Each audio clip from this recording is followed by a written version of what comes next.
Let me say something that most agents will never tell you. You do not legally need a real estate agent in order to buy a house. And in some cases, having the wrong one can cost you tens of thousands of dollars. Now, before agents start screaming in the comments, let me be clear. Buying without representation is not easy, it's not for everyone, and if you're doing it wrong, you can lose your deposit, overpay, or sign a contract that traps you. But if you understand the process step by step, you can protect yourself, you can negotiate intelligently, and you can control the deal instead of being controlled. And in this video, I'm going to walk you exactly how to do it the right way. And if you're staying till the end, you're going to see exactly how to use your commission that normally an agent will get paid in your favor to lower the price or use that towards your closing costs.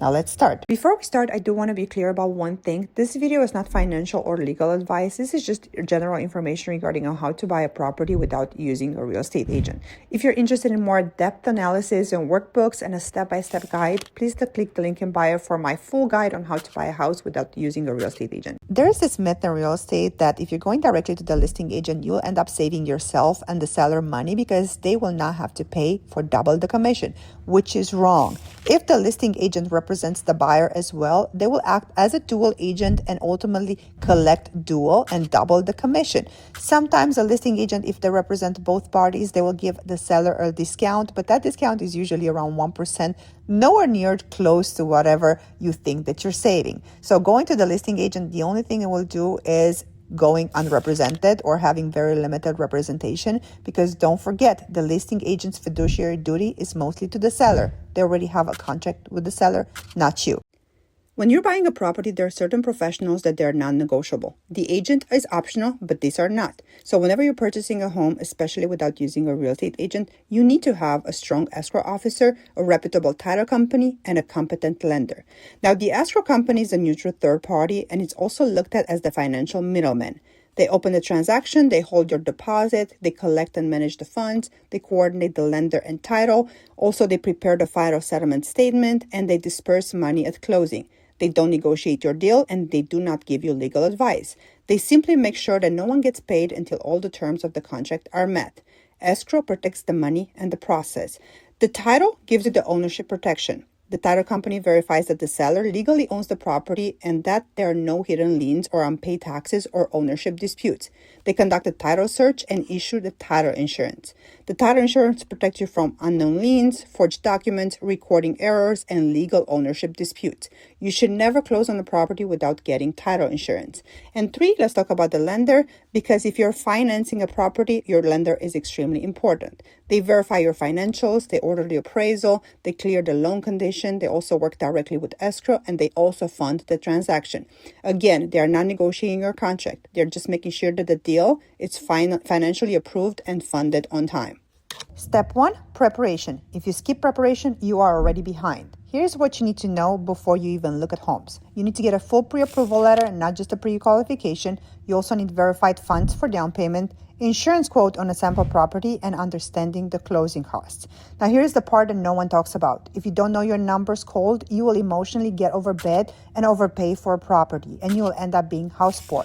I always make sure that my clients know that in order to calculate their DTI, know exactly how much house they can afford, they need to add all their payments, even if their lender is not looking at those. For example, your childcare costs, your medical insurance costs, your groceries, your bills that you pay every month that they are not on your credit are not looked at by a lender many times because they're not on your credit report. But you definitely should add those whenever you're calculating your DTI or your debt to income ratio, because there is nothing worse than being house poor. Now let's talk about your debt to income ratio, or DTI, because if you don't understand this number, you will not understand your buying power. And lenders do not calculate this the way people think. So let me break this down. A DTI is your total monthly debt divided by your gross monthly income before taxes. That's it. But here's where people mess up. They only think about their future mortgage, and lenders look for car payments, credit card payments, student loans, personal loans, child support, or any monthly obligation on your credit report. And then they add your projected mortgage on top of that, which is principal, interest, taxes, insurance, HOA, everything that you're pretty much paying for the property. And here's the formula, which is all monthly debts divided by your gross monthly income. And that gives you your DTI percentage. Most conventional lenders want you to stay under 43%. I always encourage my clients to stay as close as possible to the 30% because lenders do not look at the payments that they're not on your credit report. For example, if you're paying $1,000 a month for your childcare, lenders will not look at that. If you're paying $1,000 a month for your healthcare, lenders will not look at that either. So make sure you calculate everything in your DTI, every payment that you're paying every month, because there is nothing worse than being house poor and paying more than you can afford for a house. Now, let's talk about why this matters whenever you're buying without an agent. If you write an offer at the top of your approval range and underwriting tightens, your loan can collapse mid-escrow and you're not able to close. And that's how deposits get exposed many times, especially if you're not protected by the contingency to have it for a loan, for inspection, or for approvals. And that's how deposits get exposed. So before you even shop for a house, know your DTI, know your limit, and always stay very conservative because approval is one thing and closing is another. Now, once you found the property that you're interested in purchasing or seeing, it's very important for you to actually tour that property. There are different ways that you can do this. If you are not having a real estate agent representing you, the easiest and the best way for you to see that property is either doing an open house, where you can check the schedule for open houses using platforms like Redfin or Zillow, or you can reach out directly to the listing agent and schedule a private appointment whenever it's convenient for you. The listing agent, remember, represents the seller, but their goal is to sell that property and they will be able to open that property and let you view it. For you as a buyer, it's very important to know how to determine a property's value, especially if you're not using a real estate agent. It's very important for you to understand the real estate market and analyze the historical price data. Use real estate platforms like Zillow, Redfin, or Realtor to gather the price trends for the past 3 to 6 months. Whenever you find the property that you want to buy, it's very important for you to compare that particular property to similar properties that sold in that immediate neighborhood, usually within a half a mile radius, in the past 3 to 6 months. I wouldn't pay too much attention to how much the properties that they're active are listed for, because that price doesn't mean anything until those properties actually sell. It's very important as well to comp that property with properties that are similar. So if your property is a one single story, if it has a pool, make sure you pay attention to all those. So learn how to assess property value based on condition, size, upgrades, etc. Compare your property to others with similar characteristics such as lot size and number of stories, same school zone or district, location features. For example, if it's on a busy street, it's definitely worth less than on a property on a cul-de-sac. The same way if the land is usable or not, level of updates and remodels, floor plan, natural light is very important, and the overall feel of the home. Also pay attention to how long homes are currently sitting on the market. It's very important for you to determine if you are in a seller's or buyer's market, because this will give you more leverage and impact your buying strategy. Now, all these details impact the value, not just location or square footage. So whenever you factor in the condition, usability, and design, you'll get a much more accurate price point. Let's talk about drafting your offer. You have two options whenever you're not working with a real estate agent. You can go to the listing agent directly to draft the offer for you, or you can work with a real estate attorney to draft and submit your offer. Whenever you're working with a listing agent, you can approach the listing agent directly to express your interest in purchasing that property. Don't forget to mention to them that you don't want representation. You just want them to submit their offer to their client, which in this case is the seller. Here's how to proceed. Contact the listing agent and clearly communicate your intent to make an offer. Provide the agent with specific terms and offer details. The agent can then draft the offer based on your specifications and submit it to the seller. You also have to prepare supporting documents. You have to make sure you have your mortgage pre-approval letter. Also provide the proof of funds for the down payment and closing costs. The option number 2, work with a real estate attorney to draft and submit your offer. You can hire a qualified real estate attorney in your area. You can provide them with the necessary details about the property and your offer terms. At that point, the attorney will draft a legally sound offer document, and they can also guide you through the negotiation process and review the counter offers. Now, there are some benefits of using an attorney, which is guidance on local real estate laws and regulations. They also have legal expertise to protect your interests and assistance with complex contract language. If you are not using a real estate agent, you are saving yourself or the seller an average of 2.5%. you have to make sure that those savings are being passed back to you, because that's the whole point of not using a real estate agent. You can have that done through different ways. You can do a price reduction whenever you're submitting an offer, or you can ask for the seller to give you back at closing some credits that you can use for repairs, or you can also use those for closing costs, and you don't have to come up with as much money down at closing. Now, here are a couple of extra things that are very important whenever you're submitting an offer. Number one, the earnest money deposit, or EMD. And this is the amount that you have to put down whenever you're submitting an offer that will show the seller that you are serious, and this is in order for seller to consider your offer. Usually in California, this is around 3% on the residential homes. You also have to know your down payment amount. This is something that you can go over with your lender. So it's very important for you to contact the lender to get that pre-approval and to submit all the documentation. You also have to know your financing terms, if you're getting a loan or if you're buying the property all cash. It's very important for you whenever you're submitting an offer to know your closing date. This can be negotiable, and usually in California, a standard escrow is around 30 days. You also have to put in the offer if you're asking for any personal property to be included in the sale, like appliances, bathroom mirrors, etc. I always tell all my clients, do not remove contingencies. In California, contingencies have to be removed in writing, and the contingencies timelines are initially added in the offer. You have usually a standard of 17 days for loan, appraisal, or physical inspection, and it's about the same for insurance. So make sure you don't remove any contingencies unless you're okay losing that deposit, the 3%, or you're okay to buy that property as is. Another thing that's very important for the buyer is to pay attention to home warranty. Usually it's customary for the seller to pay home warranty for the first year, and this can also be negotiated. You also have to know who pays for what, who pays for escrow, who pays for title, for fees, etc. I go into detail more about this into my guide on how to buy a house without using a real estate agent. So make sure you click the link in bio in order to see that as well. And also consider escalation clauses if you are in a competitive market, because this automatically increases your offer up to a set amount in case if you have any other offers that they are higher. Now, contingencies are conditions that must be met for a real estate contract to become binding. They protect the buyer by allowing them to back out of the deal under certain circumstances without using their earnest deposit. Here are some common contingencies in California. The financing contingency, which is the loan. Inspection contingency, which gives the buyer the right to have the professionally inspected. Appraisal contingency, which protects the buyer if the home appraises for less than the purchase price. Title contingency, which ensures that the seller has a clear title to the property and there are no liens or other issues that could affect ownership. The home sale contingency, which allows the buyer to back out of it if they cannot sell their current home. Insurance contingency, which allows the buyer to cancel if they can't obtain insurance. HOA contingencies, and more. Now, there are time frames different for each one, so it's very, very important for you to know how much time you need in order to get each one of this done.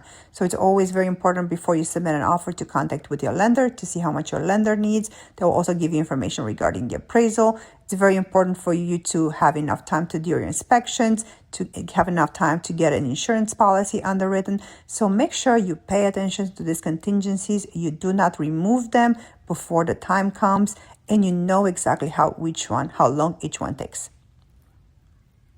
Now, whenever it comes to inspections, here are a couple that are non-negotiable in my opinion. The number one is the general home inspection. Whenever you're hiring a licensed home inspector that will check everything that has to do with the property. The other one is a termite inspection and also sewer inspection. These three, in my opinion, they are non-negotiable, and based on whatever general inspector will find, I always recommend being a specialized inspector for roof, plumbing, electrical, also HVAC, mold, pool if you have one, soil inspection if you're buying a property on the slope, and more. Now, once the inspections are completed, usually within 24 to 48 hours, you are going to get a written report from your inspector. Review this carefully. Also pay attention to what it was flagged, what needs repairs, and decide how you want to move forward. If the house is in satisfactory condition and you want to move forward, you need to decide if you're asking for the seller to either repair those items, give you credits for those items so you can hire the contractors you want to use, or you just purchase the property as is. If the house has more issues than you want to deal with, you also have the option to walk away and get your deposit back as long as you are within the contingency frame. Now, this is very important for you as a buyer without an agent because you are the only one on the line. Without an agent guiding you, you must ask the right questions because you don't want to discover problems after you're locked in. Many issues are being found during this period, and these issues might be a really big problem in the future. So it's very important for you not to skip or rush through inspections, and also pay attention to everything that's on the report. Remember, that report you can use to your advantage and ask for credits or repairs before you remove those contingencies. Now, after you review your inspection report, it's very important for you to also review the seller disclosures. You have two very important forms in California. One is the seller property questionnaire. The other one is the transfer disclosure for the property. The seller is required to disclose all known material facts regarding the property, and they usually disclose them in these two forms. So make sure you carefully review this. Make sure you ask questions if you have any questions. Make sure you don't have any unanswered questions before you remove the contingencies for this.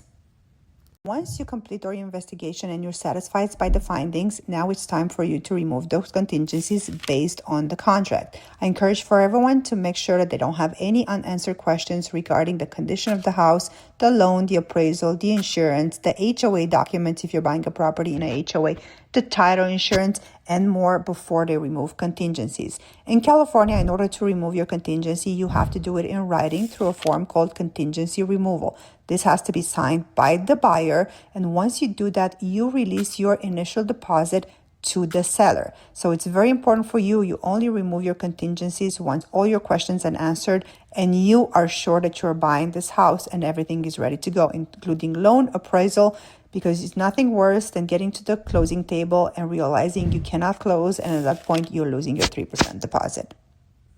Once you removed all the contingencies, we are moving towards close. You probably have about 10 to 14 days until you are officially closed on that property. So within this time frame, it's very important for you to be proactive, schedule movers, also schedule new service for the new address, including electricity, gas, water. It's also very important for you to stay in contact with escrow and title and make sure all the paperwork is documented and everything is reflected in the closing statement. If you had some credits for the seller, confirm with the escrow that those credits will be applied. And if the seller agreed to do some repairs prior to the close of escrow, make sure you are checking those repairs during your final walkthrough.